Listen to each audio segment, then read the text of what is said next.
This is an example demonstrating the existential instantiation rule. We call it absolute value.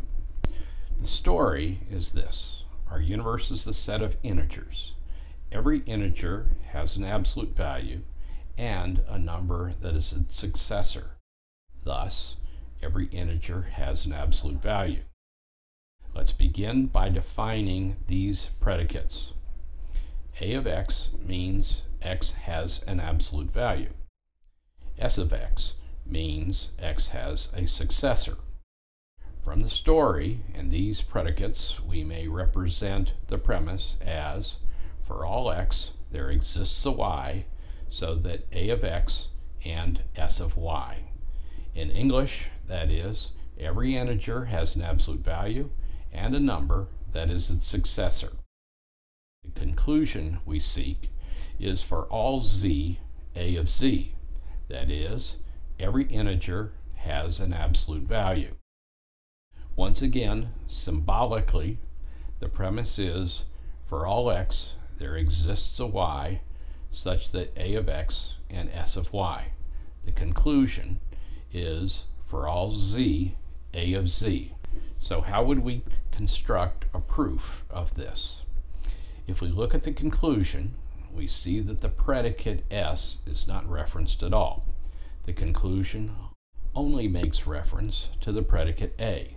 What we need to do is to remove any reference to predicate s from the conjunction that appears in the premise.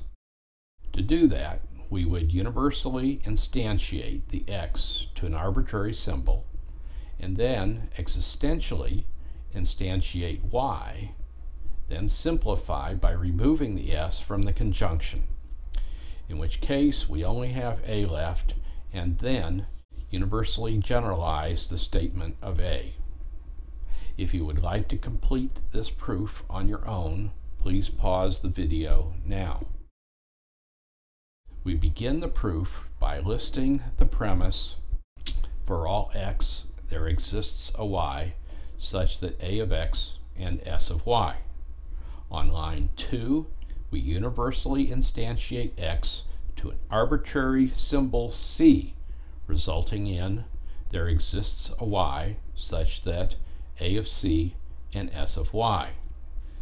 Then on line 3, we existentially instantiate the y to some particular element b star, so we have a of c and s of b star.